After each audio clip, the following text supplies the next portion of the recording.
with the collapse of the African Democratic Congress, ADC, into the opposition All Progressive Congress in Delta State, Deputy Senate President and Delta State APC governorship candidate Senator Rukevwe looks set and ready for the gubernatorial election in the oil-rich state, having campaigned in almost every part of the state. Rukevwe has told Deltans that the governor Okowa has played too many pranks on them, even to the point of presenting Speaker Sheriff Ugwumba, a man whose academic credentials are subject of court litigation, to be his successor. The Deputy Senate President have also spoken out against the neglect of Warri, a town which he says is meant to be the economic hub of the state. So joining us now on the show from our Abuja studio to discuss the campaign activities of APC in Delta State and support for Bola Ahmed Tinubu is Professor Rukevwe Ugwumba, APC chieftain and Professor of Family Medicine. Professor Rukevwe, great to see you again. My question is this to you. How is the APC going to beat PDP in a PDP heavily vested state, even when somebody that had the recognition and the class and the clout like great Ugwumba tried, he couldn't still usurp the PDP in Delta State? What is Oviomo Agege going to do differently, from this now, owing to the fact that he was an aspirant in 2007, I remember, on the PDP ticket before he crossed the APC. What's going to be different this time? Yeah, thanks, Rufai. Good to see you again. It's been a while. Good to see you. A lot is going to be different. Obviously, we've had, everyone is fed up with the PDP in Delta State. I'm sure you know that the Delta State governor put himself on the ticket, very controversial way, as a VP candidate. And now, with the rotational style, what's it called? The governorship is coming back to the robo. You mentioned Great Ugwumba. At the time, when he ran the last time, I believe it was the turn of the Delta North. And so naturally, it's come back to the central. And obviously, they're fielding a very, I would just say, inferior candidate compared to the caliber of the DSP. Like you rightly said, he's run for elections before, he's run for governor before, he's very experienced politician, and also he's currently a sitting deputy president of the Senate. So he's got a lot of more experience than 2007. And what's different now is that Deltans are really fed up with Okowa. I'm sure you know that between our revenues from FAC, from internal revenue, from 13% derivation, and including loans that Okowa has taken, including a recent loan, we had about 4.2 trillion naira as revenues into Delta State coffers, whereas there's absolutely nothing to show for it when you want to even compare and contrast with, let's just say, River State, which is actually receiving less money than us. So Deltans are fed up with the status quo of the PDP.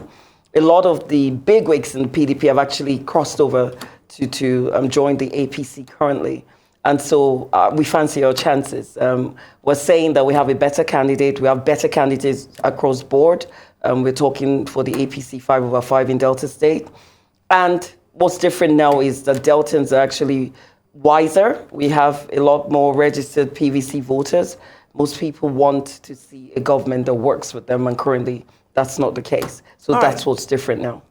Okay, so thank you. Still talking about what's different, Senator Rukevwe had said during the decamping of the ADC to collapse to be a part of the APC in Delta State that Deltans should reward Mr. Governor Okowa by voting him out. In fact, they call the PDP candidate in the state an attempt to have a third term through Mr. Sheriff Ugwumba. Tell us, what would Senator Rukevwe do differently? Now I want to hear about his plans for Deltans, separate from what Governor Okowa has been able to do in the last 8 years. Share with us some of his plans. Okay, very, very good question. So we'll just go straight to his manifesto. So I have here with me a document. It's called the Manifesto. It's a 60-page document called the EDGE Agenda, which is a real 4 broad agenda. It's the edge to build a new Delta. This is what we're calling it. And it's we're talking about empowerment, development, good governance, and enduring peace and security in summary. But it's a 60-page document. I can give you a copy if you want. But it's a very comprehensive document that was the best minds were brought to bear to bring this manifesto to what's different to what Okowa is doing. Like I said, he's borrowed so much money. We have lots of money coming into Delta State coffers. We have probably one flyover to show since almost 8 years of government compared to 14, for example, in River State, with even more money coming into Delta State. And if you want to talk about Okowa's third term, you can say yes, because Sharif is the current Speaker of the House, and he's been rubber stamping everything from all the loans and all the requests Okowa has. It's just like a rubber stamp.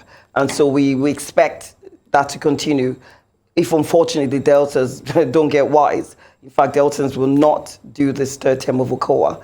I think he was really ambitious to want to bring his speaker, who has very, very questionable educational background, which I think is still some legal issues with that, and to also put himself as a candidate. So he wants to field himself as a VP candidate with Delta State funds, as well as put, I would say, a less qualified candidate for governor. So I can go very much into this agenda. I'm very excited about it. It's something for everything that we want to see in Delta State.